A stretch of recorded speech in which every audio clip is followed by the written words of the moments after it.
அன்பு உறவுகளே, உங்கள் அனைவருக்கும் என்னுடைய அன்பான வணக்கம்.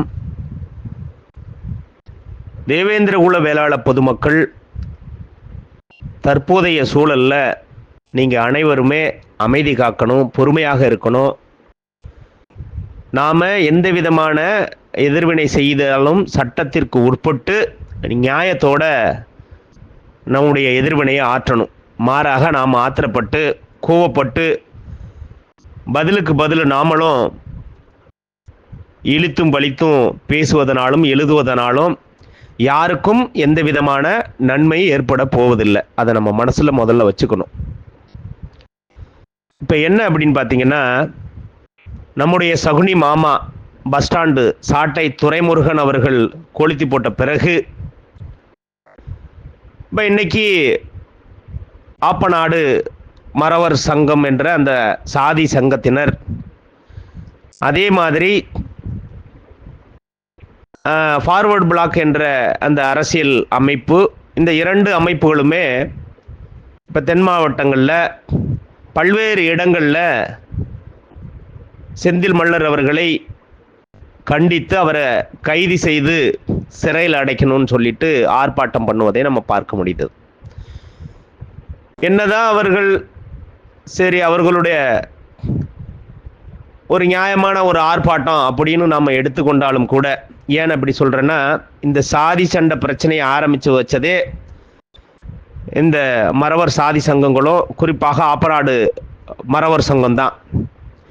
அவங்க ஆரம்பிச்சு வச்ச அந்த பிரச்சனைக்கு அதை கேட்டு எதிர்த்து பேசிய போது செந்தில் மல்லர் அவர்கள் பேசியதற்கான எதிர்வினையாக இந்த ஆர்ப்பாட்டத்தை பண்றாங்க.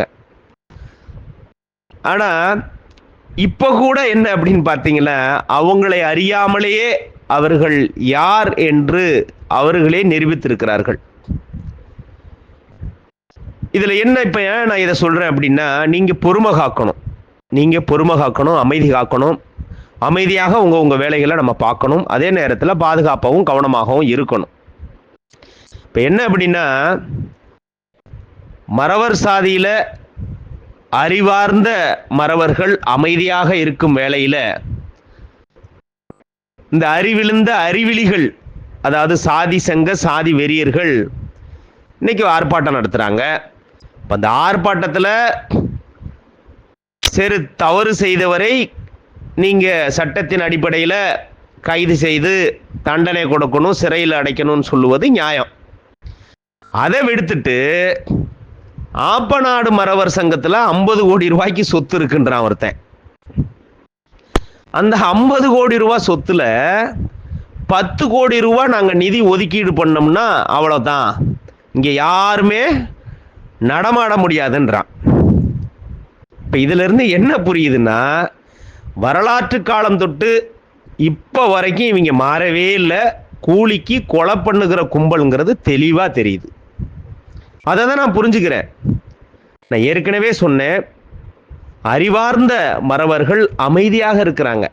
இந்த பிரச்சனையை சுமூகமாக பேசி முடிக்கணும் அப்படின்னு சொல்லிட்டு தான் பெருந்தலைகள், பெரிய அரசியல் கட்சிகள், நடுநிலைவாதிகள், என்ன பெரிய அரசியல் கட்சிகள் யாரும் இதுக்கு கருத்து தெரிவிக்காததற்கு காரணம் இதுதான். இது இரு சமூக குழுக்களுக்கான பிரச்சனை பெரிதாக வளர்ந்து விடக்கூடாது என்பதற்காகவும், அதை அமைதியாக பேசி முடிக்கணுங்கிறதுக்காகவும்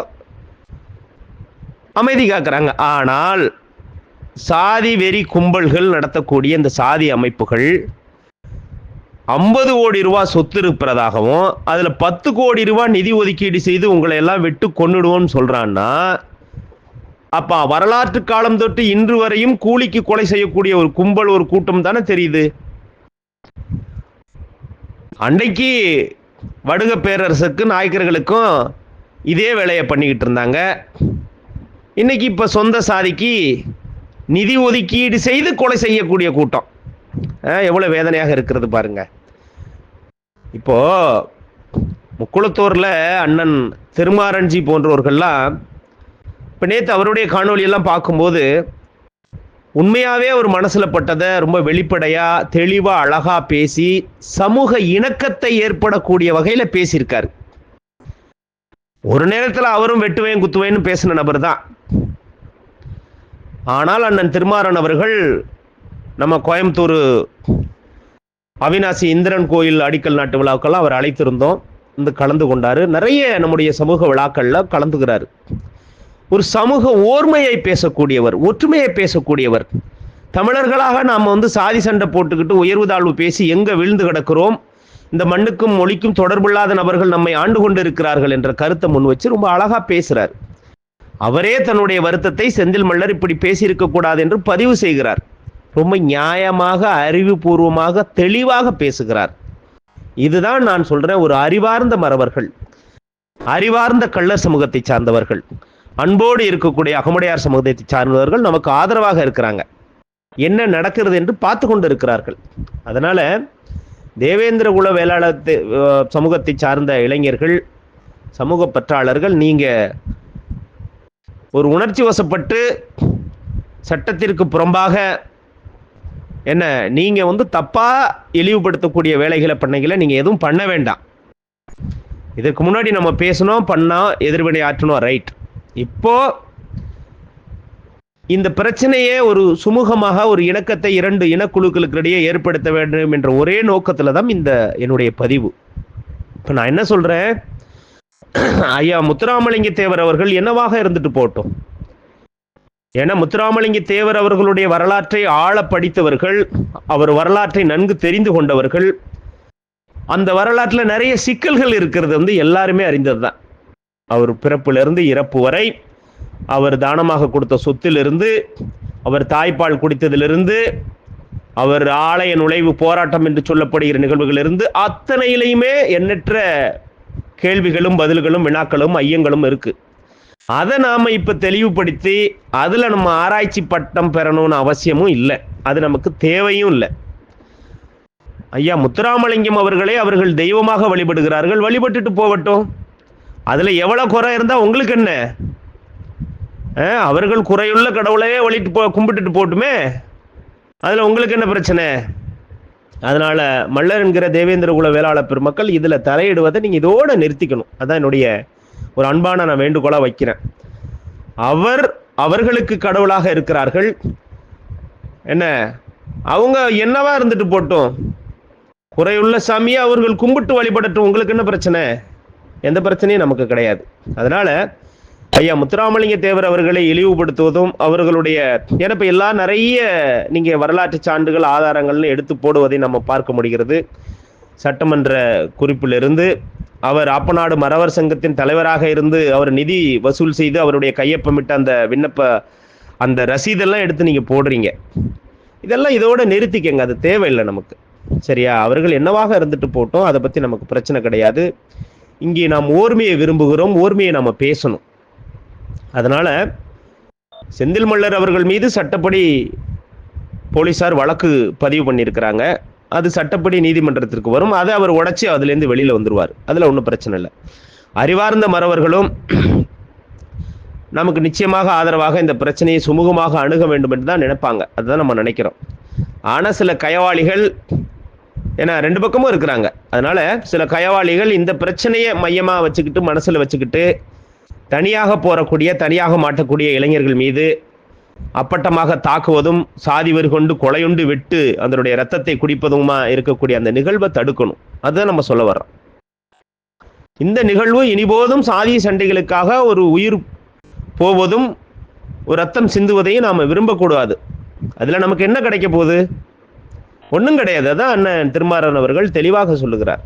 அதுல நமக்கு ஒன்றும் கிடைக்க போறது இல்லை. அவர் அழகா சொல்றாரு, நீங்க ஏன் இந்த இமானுவேல் சேகரனார் அவர்களை இழிவுபடுத்துறீங்க, அவரை ஆராய்ச்சி பண்ண வேண்டிய அவசியம் என்ன வேண்டி இருக்கிறது அப்படின்னு தெளிவா சொல்றாரு. அதே மாதிரி நாமளும் ஐயா முத்துராமலிங்கம் தேவர் அவர்களை நாம விமர்சனம் பண்ணுவதை, இழிவுபடுத்துவதை, அசிங்கப்படுத்துவதெல்லாம் நிறுத்திடுங்க, இதோட விட்டுருங்க. அவர் என்னவா இருந்துட்டு போட்டோம், அது அவர்களுக்கு அழகாக இருக்கிறது, தெய்வமாக வழிபடுகிறார்கள். நிச்சயம் உனக்கு விருப்பம் இருந்தா ஓர்மையை பேசினீங்கன்னா வழிபடு, பின்பற்று, பாராட்டு, ஃபாலோ பண்ணு, அவ்வளவுதான். இல்லையா நீ உன்னுடைய தலைவர், உன்னுடைய தெய்வம், உன்னுடைய வழிபாடு, உன்னுடைய பண்பாட்டில் நாம நமக்கான விடயங்களை நாம பின்பற்றிக்கிட்டு இருக்கணும். அவ்வளவுதான் விஷயம்.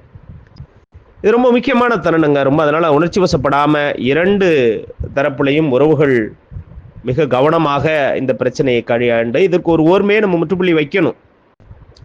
ஆப்பநாடு மறவர் சங்கத்தில் வந்து 10 கோடி ரூபாய் ஒதுக்கீடு பண்ணுறோம், நாங்கள் இவர்களை தலையை எடுத்துகிட்டு வருவோம் அப்படிங்கிறதெல்லாம் நம்ம ஒருபோதும் ஏற்க முடியாது. என்ன, அப்போ இவர்களெல்லாம் கொலைவரி பிடித்து திரிகின்ற ஒரு ஒரு ஓநாய் கூட்டமாக தான் நமக்கு தெரியுது. ஏன்னா அந்த நபர்களை மட்டும்தான் நான் சொல்கிறேன்.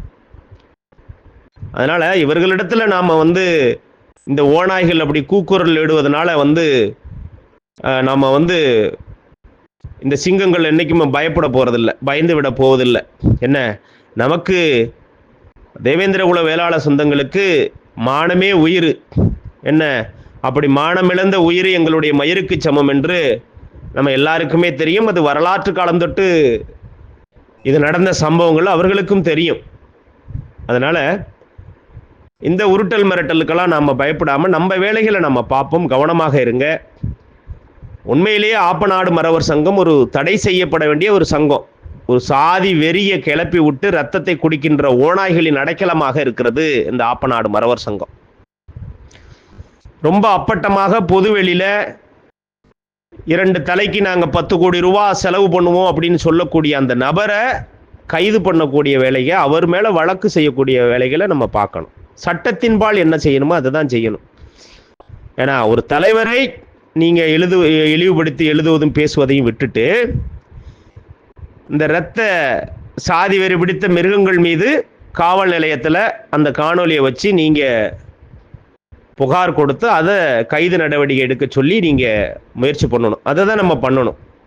மற்றபடி ஏன்னா அந்த சமூகத்தில் நல்ல மனிதர்கள், நல்ல நண்பர்கள், அன்பு பாராட்டி நட்பு பாராட்டி ஓர்மையை பேசக்கூடிய உறவுகள் இருக்கிறார்கள். அது அவர்கள் மீது அவர்களும் வருத்தப்படக்கூடிய அளவுக்கு நாம் நடந்துக்க கூடாது அப்படிங்கிறது தான் என்னுடைய ஒரு தாழ்மையான வேண்டுகோளை நான் வைக்கிறேன். அதனால் இந்த பிரச்சனையை சுமூகமாக வெகு விரைவில் நாம் முடிச்சுட்டு தமிழர் குடிகளுக்குடைய ஒரு ஓர்மையை பேசி ஒரு ஒற்றுமையான ஒரு அமைதியான ஒரு வாழ்க்கைக்கு திரும்ப வேண்டும் என்று தான் அதனுடைய ஒரு நோக்கமாகத்தான் அந்த பதிவு இருக்குது. அதனால் தேவேந்திரகுல வேளாளர் சொந்தங்கள் அமைதியாக சட்டப்பூர்வமான நடவடிக்கைகளை, எதிர் நடவடிக்கைகளை நீங்கள் கையாளுங்க. மாற்றாக எந்த தலைவரையும் இழிவுபடுத்தி எழுதுவதையும் பேசுவதையும் நாம் நிறுத்திட்டு கடந்து செல்வோம் என இந்த நேரத்தில் நான் கேட்டுக்கிறேன். நன்றி, வணக்கம்.